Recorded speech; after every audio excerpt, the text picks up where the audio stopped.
Assalamualaikum warahmatullahi wabarakatuh. Selamat pagi dan salam sehat untuk kita semua. Perkenalkan, kami dari kelompok 2 untuk Delaksar CPNS Kemdikbud angkatan 14. Di sini kami di-coaching oleh tutor Pak Ginanjar. Di sini sudah masukin agenda pertama tugas ketiga, yaitu video wawancara tentang kesiapsiagaan bela negara. Baik, ada beberapa narasumber yang kami wawancarai, salah satunya dari lingkungan kampus, Pak Dr. Eronda Manik, MSI, selaku Wakil Dekan 3 Fakultas Ilmu Sosial Universitas Negeri Medan. Ada seorang mahasiswi dari pendidikan antropologi dan juga dari lingkungan masyarakat. Kita ambil narasumber dari security atau Bapak dari Satpam kampus. Oke, teman-teman, Bapak Ibu, silakan simak video berikut.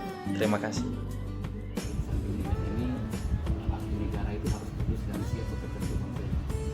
Untuk itu maka ada kesiapsiagaan untuk bela negara diatur dalam pasal 23 dalam konstitusi kita. Bapak sebagai salah satu bagian daripada pejabat di kita di universitas, apa kesiapsiagaan universitas kita atau fakultas kita ini dalam mewujudkan bela negara? Ya, ada banyak poin yang bisa kita rumuskan sebagai untuk mengimplementasikan konsepsi bela negara. Ya, yang pertama, harus diingat bahwa konsep bela negara itu tidak seperti kehidupan militer yang harus angkat senjata, yang harus turun ke medan perang, gitu ya. Tidak seperti itu, tidak melulu seperti itu yang disebut dengan konsep bela negara. Ya, itu yang harus diingat. Kalau di Amerika misalnya, itu bela negara itu sering diimplementasikan bahwa setiap warga negara itu wajib militer. Gitu. Di kita konsep bela negara itu tidak wajib militer, tetapi kita sebagai bagian daripada negara, sebagai bagian daripada penduduk bangsa Indonesia. Yaitu tadi, ketika kita punya wawasan kebangsaan, ya, wawasan kebangsaan yang bagus, gitu ya.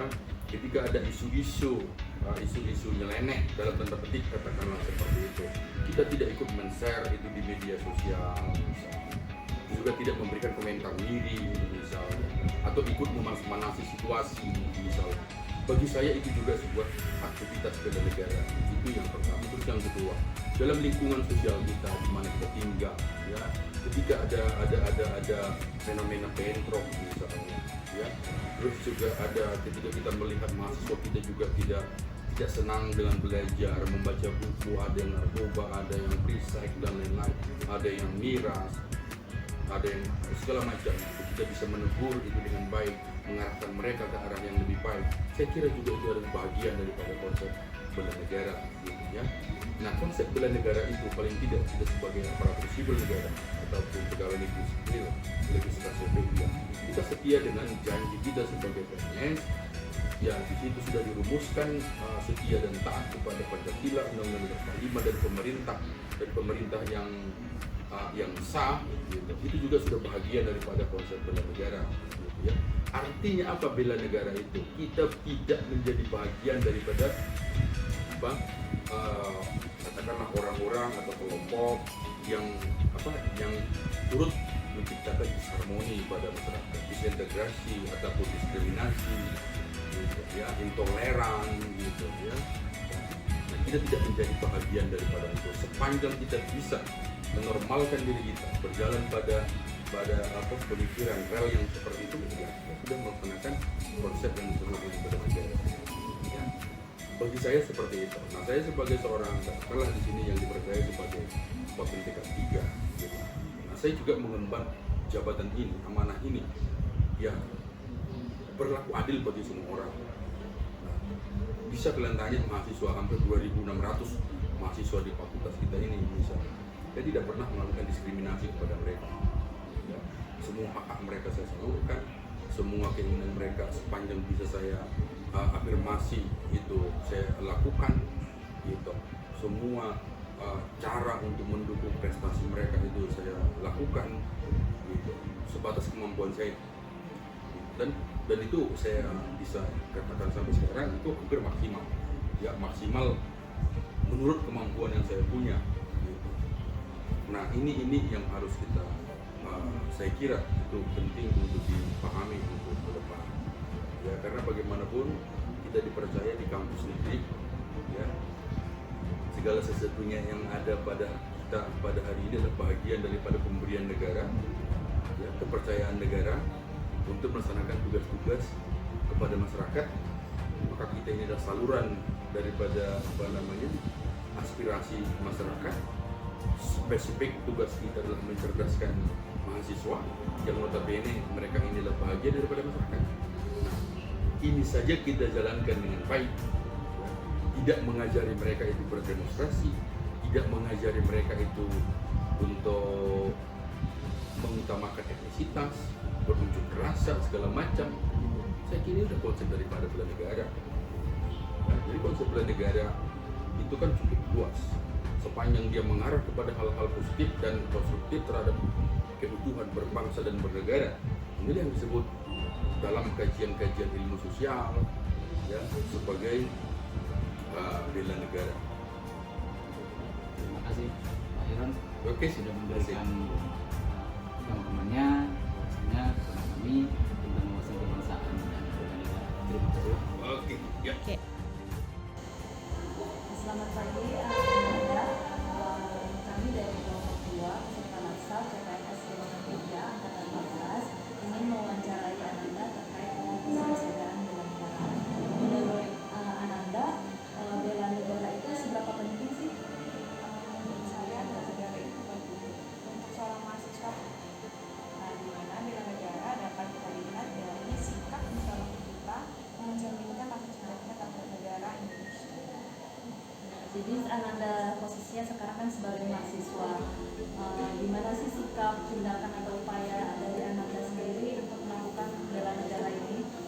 Sikap saya sendiri untuk memenuhi misi bela negara yaitu dengan menaati peraturan yang telah disediakan oleh universitas dan negara. Yang kedua, belajar dengan giat sesuai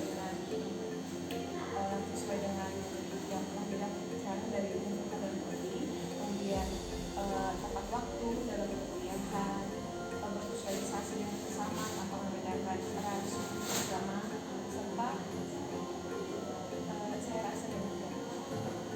Berarti menurut Ananda, perbedaan bela negara di zaman dahulu seperti zaman penjajahan sama zaman sekarang itu kan berbeda.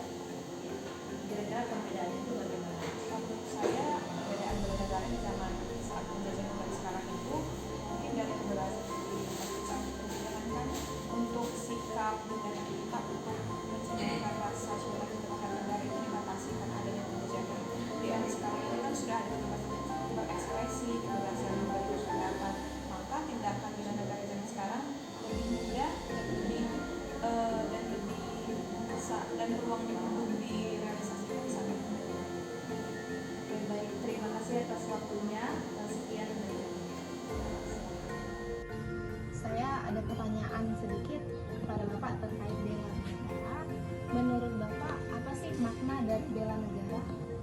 Bela negara di penerapan nilai-nilai bela negara dalam kehidupan sehari-hari untuk menjaga negara dari segala bentuk ancaman negara. Penerapan nilai bela negara dalam kehidupan sehari-hari. Contohnya seperti apa? Seperti konsumsi produk dalam negeri, toleransi dalam kehidupan sehari-hari seperti menghormati hari agama lain, tidak menyebarkan berita-berita yang belum tentu kebenarannya atau belum jelas. Sebagai seorang warga negara Indonesia, pesan Bapak untuk generasi muda dalam menerapkan nilai-nilai bela negara seperti apa? Mungkin lebih mencintai budaya Indonesia karena sudah banyak anak muda yang lebih suka budaya negara lain. Mungkin seperti itu. Terima kasih. Nilai-nilai bela negara ini merupakan warisan dari generasi pendahulu sejak era pergerakan nasional. Walaupun ancaman zaman dahulu berbeda dengan ancaman zaman sekarang, kesadaran bela negara masih tetap harus berlanjut selamanya. Karena kecintaan terhadap tanah air akan membuat kita berbuat yang terbaik untuk bangsa dan negara. Kesiapsiagaan bela negara adalah suatu keadaan siap siaga yang dimiliki oleh seseorang, baik secara fisik mental, maupun sosial dalam menghadapi berbagai situasi kerja yang beragam, serta berdasarkan kebulatan sikap dan tekad secara ikhlas dan sadar, disertai dengan kerelaan berkorban sepenuh jiwa dan raga berdasarkan kecintaan terhadap NKRI yang didasarkan oleh Pancasila dan Undang-Undang Dasar tahun 1945. Tujuannya untuk menjaga, merawat, dan menjamin keberlangsungan hidup berbangsa dan bernegara. ASN diharapkan memiliki sikap bela negara dan cinta tanah air sesuai konsepsi bela negara. Perwujudan bela negara adalah melalui pelaksanaan tugas sebaik-baiknya sesuai profesi ASN. Partisipasi aktif terhadap perubahan lingkungan strategis, mendiagnosa berbagai permasalahan, serta mengelola perubahan menggunakan hal yang harus dilakukan. Dalam pelaksanaan tugas tetap menghormati kearifan lokal sebagai bentuk wawasan Nusantara. Hal yang lebih utama adalah nilai-nilai Pancasila sebagai dasar negara dan menjadi pedoman bekerja dan falsafah kehidupan bermasyarakat, berbangsa, dan bernegara. Implementasi nilai-nilai Pancasila, bela negara, dan cinta tanah air tidak hanya dalam pelaksanaan tugas, namun harus memberikan contoh dan menjadi role model. Dalam mencapai tujuan negara, sebagai ASN kita harus turut serta mewujudkan tujuan negara ketiga dan keempat, terutama dalam lingkungan kerja sekitar, baik rekan kerja, atasan, maupun bawahan. Dengan turut berpartisipasi aktif mewujudkan tujuan negara melalui pelaksanaan tugas sesuai profesi, diharapkan tujuan negara dapat terwujud. Untuk menjaga kualitas kesiapan dan kesiagaan dalam mendeteksi dan mengantisipasi segala bentuk potensi AGHT, maka diperlukan kewaspadaan yang dimulai dari diri pribadi yang dapat dikembangkan menjadi waspada keluarga dan waspada lingkungan kerja, sehingga diharapkan waspada nasional akan tercapai dan keamanan nasional dapat terjaga. Negara Indonesia memang sudah merdeka sejak tahun 1945. Akan tetapi, bukan berarti kita berhenti memperjuangkan dan mempertahankan keutuhan Indonesia. Sudah sangat jelas dituangkan dalam pasal 27 ayat 3 Undang-Undang Dasar 1945 yang menyatakan bahwa setiap warga negara berhak dan wajib ikut serta dalam upaya pembelaan negara. Maka, kesiapsiagaan bela negara merupakan sinergi warga negara untuk mengatasi segala jenis ancaman, gangguan, hambatan, atau tantangan.